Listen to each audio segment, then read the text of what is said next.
রব্বুল আলামিন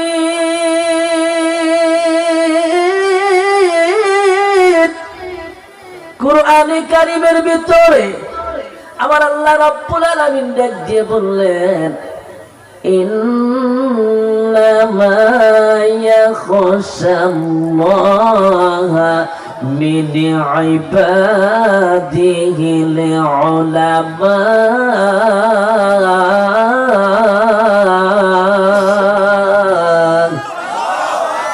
আরেকটু জোরে কোন আল্লাহু আকবার।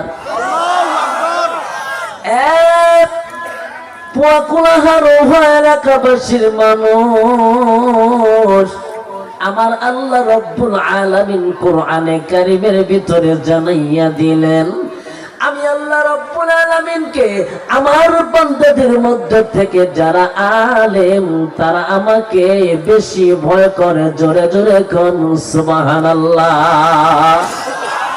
আল্লাহ রব্বুল আলামিন কুরআনে কারীমের ভিতরে আমার আল্লাহ বলে দিয়েছেন ইয়া আইয়ুহাল্লাযীনা আমানু তাকুল্লাহ।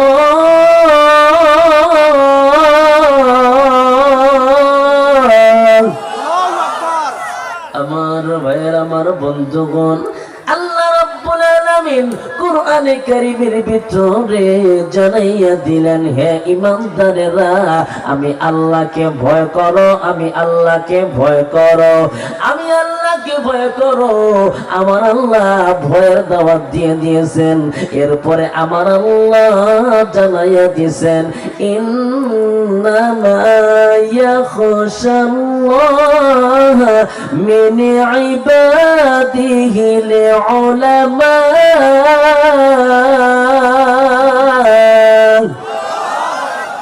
আমার ভাইয়েরা আমার বন্ধুগণ আল্লাহ রব্বুল আলামিন জানাইয়া দিলেন আমার বান্দাদের মধ্যে থেকে যারা আলেম তারা আমাকে বেশি ভয় করে। এ বন্ধু আমি আপনাদের মাঝে নবীজির অসংখ্য হাদিস থেকে একখানা হাদিস তেলাওয়াত করেছি। এই হাদিসের ভিতরে আমার নবী বলছেন কোন আলিমান তুমি আলেম হও আও মুতাআল্লিমান দুই নম্বরে আলেমের ছাত্র হও। এরপরে বলছেন অথবা আও মুস্তামিআন তুমি আলেমের কথা মেনে চলো। এরপরে 4 নম্বরে আমার নবী বলেছেন আও মুহিব্বান অথবা আলেমকে মুহাব্বত করো। এই 4 প্রকারের যে কোনো একটার ভিতরে থাকো। ওয়ালা তাকুনিল খামিস 5ম নাম্বার তুমি হয়ো না। ফাতুহুলিক তাহলে তুমি ধ্বংস হইয়া যাবে। বন্ধু আমার নবী বলছেন আলেমকে ভালোবাসো, আলেমকে মুহাব্বত করো। এবার আমি আপনাদের কাছে জানতে চাই আলেম তৈরি হয় কোন জায়গায়? কথা দেখছেন সবাই বলতে পারে নাই। আলেম তৈরি হয় কোন জায়গায়? আরো জোরে বলেন কোন জায়গায়? জোরসে বলেন কোন জায়গায়? বন্ধু মাদ্রাসায় আলেম তৈরি হয়। আলেমের মর্যাদা কত? আলেম কেন হইতে হবে? মাদ্রাসা কেন বানাইতে হবে? মাদ্রাসা শিক্ষা কেন করতে হবে? এর কয়েকটা কারণ হইল মাদ্রাসা শিক্ষা করলেন আমার নবী বইলা গেছে রে মাদ্রাসায় শিক্ষা করলে লাভটা কি হবে? মাদ্রাসায় যারা শিক্ষা করবে মাদ্রাসায় শিক্ষায় শিক্ষিত হইয়া যারা আলেম হবে, আলেম হইলে আমার আল্লাহ বলে দিলেন ওই আলেমরা আমার মাওলাকে সব চাইতে বেশি ভয় করবে। কথা বলেন ঠিক কিনা? আলেম হইলে কি লাভ হবে? এই দুনিয়ার জমিনে আলেম যারা হবে, এই দুনিয়ার জমিনে যারা আলেম হইতেছে, যারা মাদ্রাসায় লেখাপড়া করে, এই মাদ্রাসায় লেখাপড়া করলে তাহলে কিন্তু ভাইজান দুনিয়াতেও একটা লাভ আছে। জোরে বলেন আছে না নাই? অনেক মানুষ আছে মনে মনে চিন্তা করে আলেম হইয়া কি হবে রে, অথচ আলেম হইলেন এই দুনিয়ার জমিনে একটা লাভ আছে, একটু ভালো করে বুঝবেন ভাই। আমি আপনাদেরকে আজকে 4টা পয়েন্টের উপরে কথা বলবো। আলেম হইলে দুনিয়াতে, মাদ্রাসা শিক্ষা করলে দুনিয়াতে লাভ কি, মাদ্রাসা শিক্ষা করলে দুনিয়ার লাভটা কি, মাদ্রাসা শিক্ষা করলে মরণকালে লাভটা কি, মাদ্রাসা শিক্ষা করলে কবরের জগতে লাভটা কি, মাদ্রাসা শিক্ষা করলে হাসরের ময়দানে লাভটা কি। জোরে বলেন কয়টা পয়েন্ট বললাম? 1 নাম্বার মাদ্রাসায় পড়লে দুনিয়ার লাভ কি, 2 নাম্বারে মাদ্রাসায় পড়লে মরণের সময় লাভ কি, 3 নাম্বার মাদ্রাসায় পড়লে কবরের জগতে লাভ কি, আর 4 নম্বরে হলো মাদ্রাসা শিক্ষা গ্রহণ করলে হাসরের ময়দানে লাভ কি। জোরে আওয়াজ করে কন্যা মারহাবা। এলাকার মানুষ,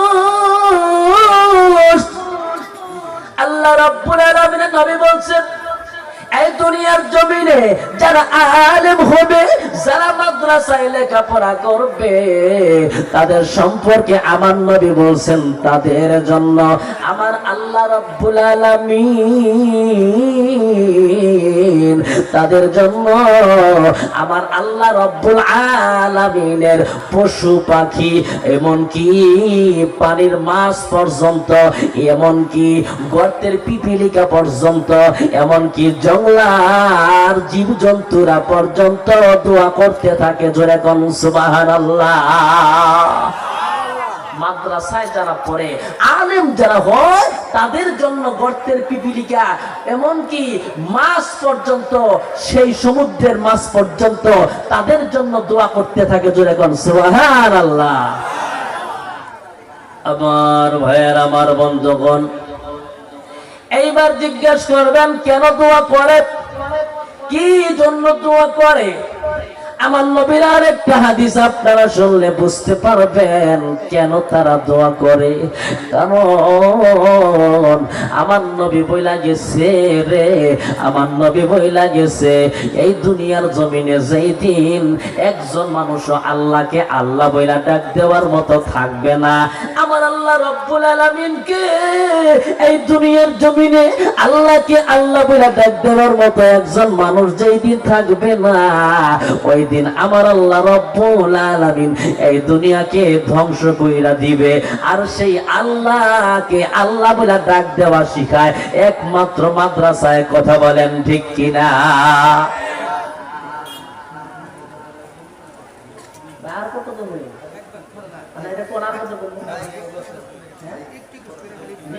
সভাপতি বলছে, আমি বলছি, আর কত এরা কি জানে না? এদের জ্ঞান নাই। আসেন আমার মায়ের একটু সামনে আসেন। সভাপতি সাহেব বললো, আমি বললাম, আর কত বলবো ভাই, বয়ান শুরু হয়েছে ঠিক কিনা? আপনারা যে কোন ওয়াজের মাঝখানে আর কত বলা যায় ভাই? ওয়াজের মাঝখানে এরকম কথা বললে ভাই ওয়াজ হয়? প্যান্ডেল পিছনে কি করে দেন, খুলে দেন, আরো বাড়াই দেন। আমার ভাইয়ের, আমার বন্ধুগণ, খুব মনোযোগ দিবেন ভাই, কোন দিকে নজর দিবেন না। আমার আল্লাহ রাব্বুল আলামিন ডাক দিয়ে বলেন, এই দুনিয়ার জমিনে আমার নবী বলে গেছে, এই দুনিয়ার জমিনে একজন আল্লাহওয়ালা যতদিন পর্যন্ত থাকবে, ততদিন পর্যন্ত এই দুনিয়াটা ধ্বংস হবে না, এই দুনিয়াটা ধ্বংস হবে না। আর সেই আল্লাহ, আল্লাহ জিকির, আমার মাওলার জিকির, আমার মাওলাকে পরিচয় শিক্ষা দেয় একমাত্র মাদ্রাসায়। কথা বলেন ঠিক কিনা? আমার ভাইয়েরা, আমার বন্ধুগণ, খুব ভালো কইরা বোঝার জন্য চেষ্টা করবেন। বন্ধু, আল্লাহর কোন বান্দার অন্তরে যখন আমার মাওলার ভয় ঢুকে যায়, ওই বান্দার দ্বারা কোনো গুনাহ হয় না। আর কোন মানুষ যখন মাদ্রাসায় লেখাপড়া করে, আলেম হইয়া যায়, আমার নবী বলেছে রে, মাদ্রাসায় লেখাপড়া করলে তাদের জন্য সবাই দোয়া করে। আর শুধু তাই নয়, আমার আল্লাহ বলছেন, ইন্নামা ইয়াখশাল্লাহা মিন ইবাদিহিল উলামা। আমার বান্দাদের মধ্যে ভিতরে, আমার বান্দা বান্দাদের মধ্য থেকে আলেম যারা হয় তারা আমাকে বেশি ভয় করে, আর আমার মাওলার ভয় যখন অন্তরে পয়দা হইয়া যায় রে, তাহলে বোঝা গেল ওই বান্দার দ্বারা কোনো গুনাহ হবে না। জোরে চিল্লায়া বলেন ঠিক কিনা? আল্লাহর ভয় অন্তরে পয়দা হইয়া গেলে ওই বান্দার দ্বারা এই দুনিয়ার জমিনটা, আলেমরা দুনিয়ার জমিনটা এমন ভাবে প্রতিষ্ঠিত করবে, আলেমদের কথার কারণে দুনিয়ার মানুষ নেক কাজ করবে, আলেমদের কথার কারণে দুনিয়ার মানুষরা সৎ পথে চলাফেরা করবে। আমার ভাইয়ের, আমার বন্ধুগণ, এই অন্তরে ভয়টা কেমন হবে একটু ভালো করে বোঝার জন্য চেষ্টা করবেন। আল্লাহ রাব্বুল আলামিনের একজন বান্দা, একজন যুবক মদিনা থেকে, যার বাড়িটা হলো 350 মাইল দূরে, মদিনা থেকে 350 মাইল দূরে হইল বাড়ি। 350 মাইল দূর থেকে আল্লাহ রাব্বুল আলামিনের একজন বান্দা, এই বান্দা তিনি রওনা হয়েছে মদিনার পথে। যাইতে যাইতে যাইতে যাইতে উটের উপর সওয়ার হইতে হইতে একেবারে মদিনার নিকটে চলে গেছে। যাওয়ার পর হয়রান পেরেশান হইয়া গেছে রে। এই যুবকটা গাছের নিচে বসেছে বিশ্রাম নেওয়ার জন্য। এই যুবক ছেলেটা গাছের নিচে বিশ্রামের জন্য বসেছে, আর উটটাকে বাঁধিয়া রাখছে একটা গাছের ভিতরে। যুবকটা ঘুমাইয়া গেছে, আর সেই উটটা হঠাৎ কইরা রশি ছিঁড়া তিনি চলে গেছে পার্শ্বের আর একটা খেজুর বাগানে, একটা নতুন খেজুর বাগানে। খেজুর বাগানের চারা বুনেছে, এমন একটা খেজুর বাগানে যাইয়া খেজুর বাগানের ক্ষতি করেছে। আর সেই খেজুর বাগানের একটা বৃদ্ধা মালিক আসিয়া দেখে একটা উট বাগানের ভিতরে ঢুকিয়া ছোট্ট ছোট্ট খেজুর গাছগুলা নষ্ট করে ফেলেছে। এই বৃদ্ধা লোকটা তখন ওই উটটাকে টানানোর জন্য একটা পাথর হাতে নিয়েছে। একটা পাথর হাতে নিয়ে উটের মাথার ভিতরে আঘাত করেছে। আঘাত করার সাথে সাথে ওর জমিনের ভিতরে পড়ে দুনিয়া থেকে বিদায় হইয়া চলে গেছে। আমার ভাই, আমার বন্ধুগণ, উটের মালিকের বাড়ি মদিনার থেকে বহু দূরে, 350 মাইল দূরে। এই যুবক ছেলেটার ঘুমটা যখন ভাঙিয়া গেছে, ঘুম ভাঙার পরে এবার তাকাইয়া দেখে রে পার্শ্বে তার উটটা নাই।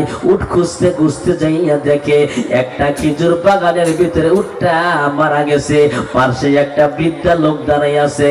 আল্লাহ রাব্বুল আলামিনের বান্দা যুবক ডাক দিয়ে বলে, এ চাচা, আমার উটটা কে মেরেছে? এইবার চাচা বলে, ভাতিজা, এই বাগানটা হইল আমার। তোমার এই উটটা আমার বাগানের ক্ষতি করেছে। আমি তারে পাথর দিয়া আঘাত করার কারণে সাথে সাথে তোমার এই উটটা জমিনে পইরা মারা গেছে। যুবকের মাথা ঠিক নাই রে। যুবক চিন্তা করতেছে, হায় হায়, আমার বাড়ি তো মদিনার থেকে 350 মাইল দূরে, আমি কেমনে সেই 350 মাইল দূরে যাব? এই চিন্তা করিয়া যুবকের মেজাজটা খারাপ হইয়া গেছে। এই বৃদ্ধা লোকটাকে যুবকও একটা পাথর দিয়া তার মাথায় আঘাত করে দিয়েছে।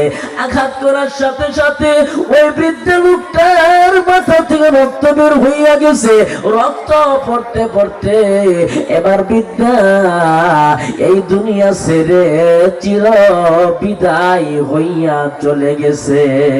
যেতে হবে খালি হাতে, যেতে হবে শূন্য হাতে, সঙ্গে কিছুই যাবে না।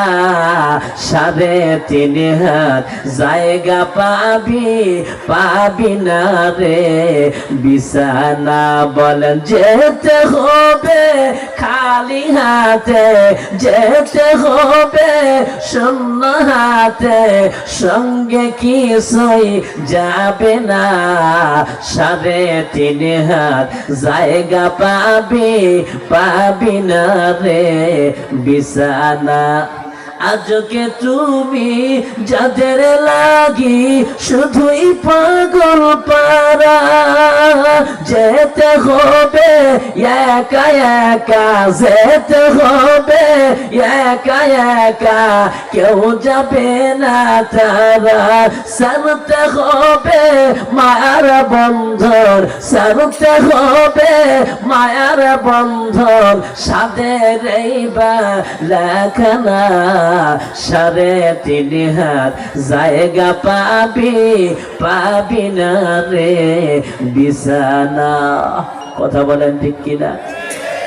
এবার যুবক চিন্তা করতেছে, আয় হায় আমি এটা কি করলাম, বিদ্যা চাচার মাথায় আমি আঘাত করেছি, চাচা তো দুনিয়ার থেকে বিদায় হয়েছে। এমন সময় ওই বিদ্যার 2জন সন্তান বাবারে খুঁজতে খুঁজতে আইসা দেখে বাবার লাশটা পড়ে রয়েছে রে, আর পাশে একটা উট পড়ে আছে। ওই সন্তান 2টা ডাক দিয়ে বলে, করে আমার বাবাকে কে মেরেছে বলো, আমার বাবাকে কে হত্যা করেছে বলো।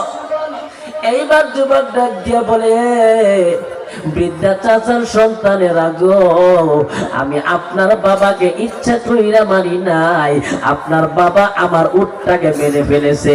আর আমি রাগ হইয়া আপনার বাবার মাথায় আঘাত করার কারণে আপনার বাবা এই দুনিয়া থেকে চির বিদায়ী হইয়া চলে গেছে।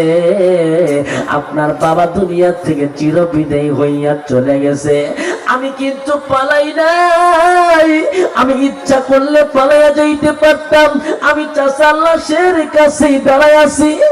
এইবার ওই চাচার 2জন সন্তান বলে, আমার বাবাকে মেরেছো, চলো চলো হযরত ওমরের দরবারে, হযরত ওমরের দরবারে চলো, হযরত ওমরের দরবারে তোমার বিচার হবে। মারহাবা খান। আমার ভাইয়ের, আমার বন্ধুগণ, এইবার যুবক আর চাচার 2জন সন্তান হযরত ওমরের দরবারে যাইয়া বিচার দিয়া দিছে। হযরত ওমর, এই যুবক ছেলেটা তার একটা উট ছিল, উটটাকে আমার বাবা মেরে ফেলেছে, আর এই জন্য এই যুবক ছেলেটা আমার বাবাকে হত্যা করেছে, এর বিচারটা আপনি করিয়া দেন। এইবার হযরত ওমর ডাক দিয়ে বলে, এ যুবক, তো কোথায় তোমার বাড়ি, কোথায় তোমার ঘর বলো। এইবার যুবক বলে, হুজুর আমার বাড়ি এখান থেকে 350 মাইল দূরে। হুজুর আমি রেস্ট নিতেছিলাম, বিশ্রাম নিতেছিলাম, আমার উটটা তার বাগানে যাওয়ার কারণে চাচা আমার উটটা মেরে ফেলেছে, আর আমি রাগ হইয়া চাচাকে মেরে ফেলেছি। হযরত ওমর ডাক দিয়ে বলে, এ যুবক, উট মেরেছে, উটের বদলে উট চাইতে চাচারে কেন আঘাত করেছো, চাচাকে কেন তুমি হত্যা করেছো বলো। শরীয়তের বিধান অনুযায়ী হত্যার বদলে তোমাকে এবার হত্যা করা হবে, তোমাকেও মৃত্যুদণ্ড দেওয়া হবে। এইবার যুবক ছেলেটা ডাক দিয়ে বলে, হুজুর আমি ইচ্ছা করিয়া মারি নাই, আমি মারতে চাই নাই, কিন্তু হঠাৎ করে আঘাতটা বড় কড়া ভাবে লাগার কারণে চাচা দুনিয়া থেকে চির বিদায়ী হইয়া চলে গেছে।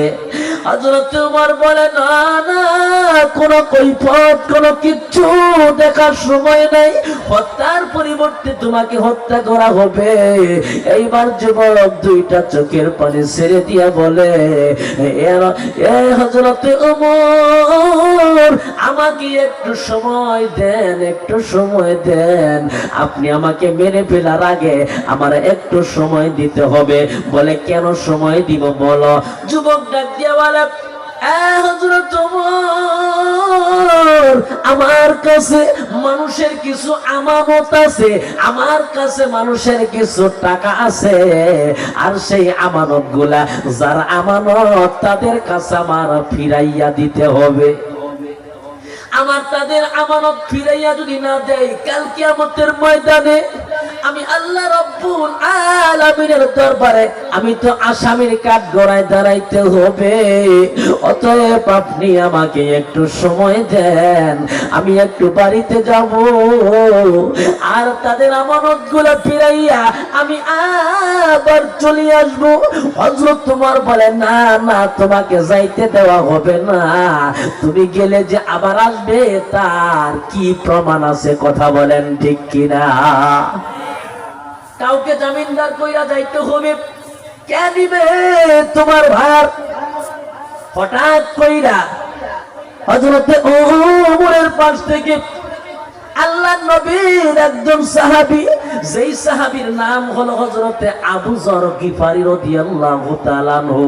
হযরত আবু যর গিফারী ডাক দিয়া বলে, এ আল্লাহ পাকের নবীর সাহাবী হযরত ওমর, আমি তার দায়িত্ব নিলাম, সে যদি না আসে আমি বুঝবো আমি তার জামিনদার হলাম। হযরত ওমর ডাক দিয়া বলে, আবু যর গিফারী রে, যদি না আসে তাহলে তোমাকেই মৃত্যুদণ্ড দেওয়া হবে, বুঝিয়া মিলিয়া তুমি দায়িত্ব নিয়ে জামিনদার হইও।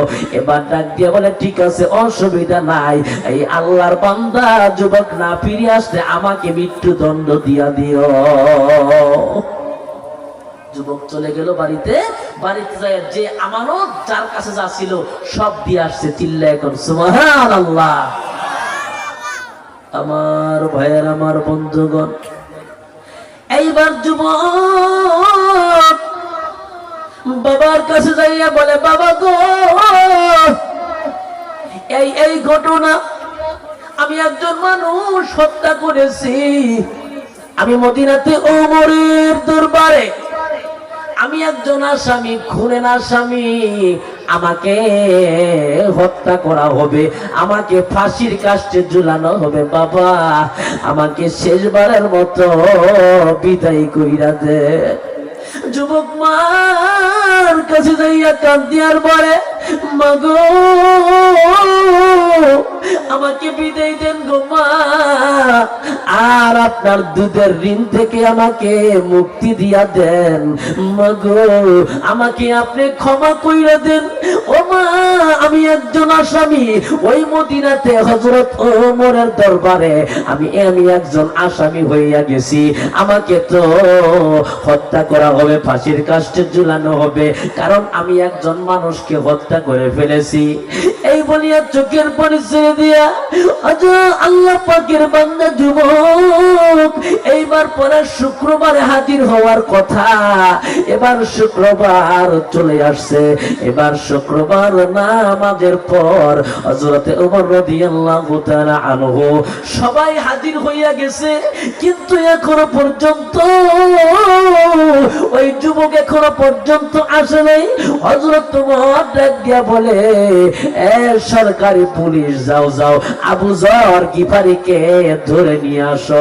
আবু যর গিফারীর কাছে যাইয়া বলে, এ আল্লাহ পাকের বান্দা আবু যর গিফারী, হযরতে ওমর মদিনার প্রধানমন্ত্রী, এক্ষুনি আমাদের সাথে আপনাকে যাইতে বলেছে।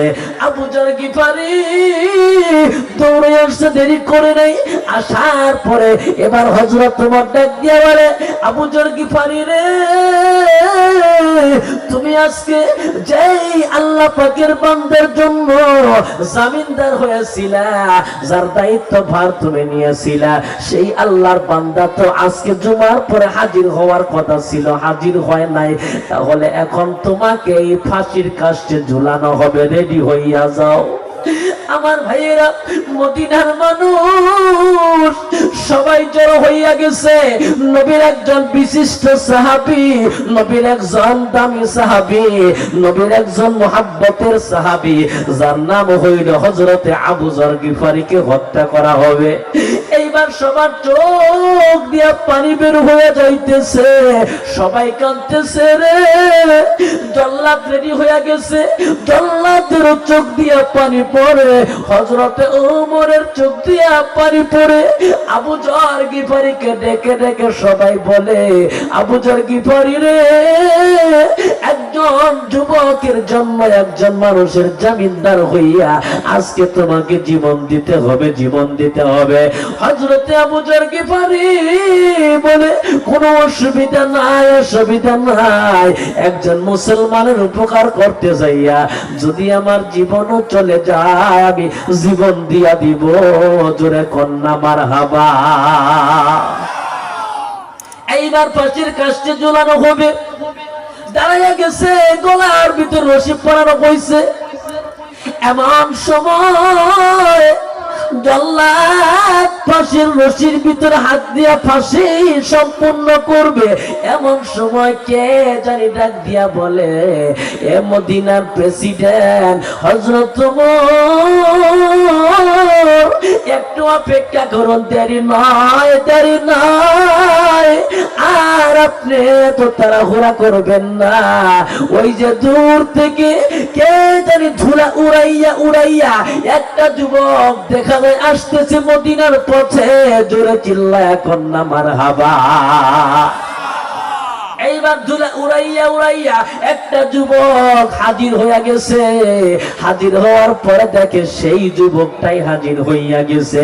এইবার যুবকটা ডাক দিয়ে বলে, এ মদিনার প্রেসিডেন্ট ওমর, সঠিক সময় হাজির হইতে না পারার কারণে আমাকে আল্লাহর রাস্তে মাফ করে দেন।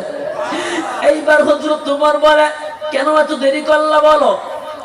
এইবার যুবক ডাক দিয়া বলে, হুজুর, আমি ঠিক সময় রওনা হয়েছিলাম, জুমার নামাজের আগে উপস্থিত হওয়ার কথা ছিল, কিন্তু আমি যে উটের উপরে, যে ঘোড়ার উপরে সওয়ার হয়েছি, আমার ঘোড়াটা রাস্তায় আসার পরে হঠাৎ করে একটা পাথরের সাথে আঘাত লাগার কারণে তার পায়ের ভিতরে আঘাত পেয়েছে। আর এই আঘাত পাওয়ার পরে আমার এই ঘোড়াটা ঠিক মতো হাঁটতে পারতেছিল না, যার কারণে আস্তে আস্তে আসার কারণে হযরতে ওমর আমার দেরি হইয়া গেছে। এইবার পরে হযরত ওমর ডাক দিয়ে বলে, ভাই কেন তুমি আসলা? তুমি না আসলে তো তোমার বাড়ি চিনি না, তোমার ঘর চিনি না, তোমার গ্রাম চিনি না, তুমি কেন আসলা? আজকে আসছো, তুমি জানো তোমার ফাঁসি হবে, আর তুমি না আসলে তো তোমারে ধরতে পারতাম না। যুবক ডাক দিয়ে বলে, হুজুর, হযরতে ওমর ভাই, আজকে যদি আমি না আসতাম, তাম পৃথিবীর সব মানুষ বলতো মুসলমানের জবানের কোনো দাম নাই, মুসলমান জবান দিলে সেই জবান ঠিক থাকে না। কথা বলেন ঠিক কিনা? আমি মুসলমান হইয়া আমার জবান ঠিক রাখার জন্য আমি চলে আসছি, আমি চলে আসছি হুজুর। এইবার হযরতে ওমর তার কথাটা শুনে বড় খুশি হইয়া গেছে। এইবার হযরতে ওমর আবু যর গিফারিকে ডাক দিয়ে বলে, আবু যর গিফারি রে, তোমার তো ফাঁসি হইতেছিল, আসলে তোমার এই ফাঁসি দিতাম, তুমি কেন জমিনদার হইলা বলো? এইবার যুবক হযরতে আবু যর গিফারি ডাক দিয়ে বলে, এ নবীর সাহাবী হযরতে ওমর রাদিয়াল্লাহু তাআলা আনহু, আমি এই জন্য হয়েছি, আল্লাহ রাব্বুল আলামিনের একজন বান্দার অন্তরের ভিতরে যার এতটুকু তাকওয়া আছে, মৌতের আগে মানুষের আমানত ফিরাইয়া দেওয়ার জন্য তিনি আমাদের কাছে একটু সময় চাইছে। একজন মানুষের আমানত ফিরাইয়া দেওয়া এটা তার জন্য ফরজ, আর এই কাজটার জন্য আমি সহযোগিতার জন্য এই দুনিয়ার কোন মানুষ যেন বলতে না পারে মুসলমান মুসলমানের উপকারে আসে না, মুসলমান মুসলমানের উপকারে আসে না। নবী বইলা গেছে, নবী বইলা গেছে, মান সালিমাল মুসলিমুনা মিন লিসানিহি ওয়া ইয়াদিহি, মুসলমান তো হলো ওই ব্যক্তি যার মুখ এবং হাত থেকে অপর মুসলমান নিরাপদ থাকে। আমি এই জন্য দাঁড়াইছি যাতে কইরা এই লোকটার কোনো ক্ষতি না হয়, আমার উদ্ধারি ঠিক মতো পালন করতে পারে। আর মুসলমানের ভিতরে এমন কথোপকথন শোনার পর ওই বৃদ্ধ চাচার দুইজন সন্তান হযরতে উমরের দরবারে আয়েশা একটা ডাক দিয়া বলে, এ মদিনার প্রেসিডেন্ট উমর, আমরা দুই ভাই আজ বুঝলাম মুসলমানদের দাম কেন এত বেশি, মুসলমানদেরকে মানুষ কেন এত ভালোবাসে, আর মুসলমানদের তাকওয়াটা আজকে দেখলাম। আমরা দুই ভাই আমরা পরামর্শ করেছি, আমার বাবাকে যুবক মেরে ফেলেছে, ইচ্ছা কইরা মারে নাই, আমরা যে কথা দিলাম আমরা এই যুবক ভাইটাকে আল্লাহর রাস্তে মাফ করে দিলাম। জোরে আওয়াজ করে কন্যা সুবহানাল্লাহ।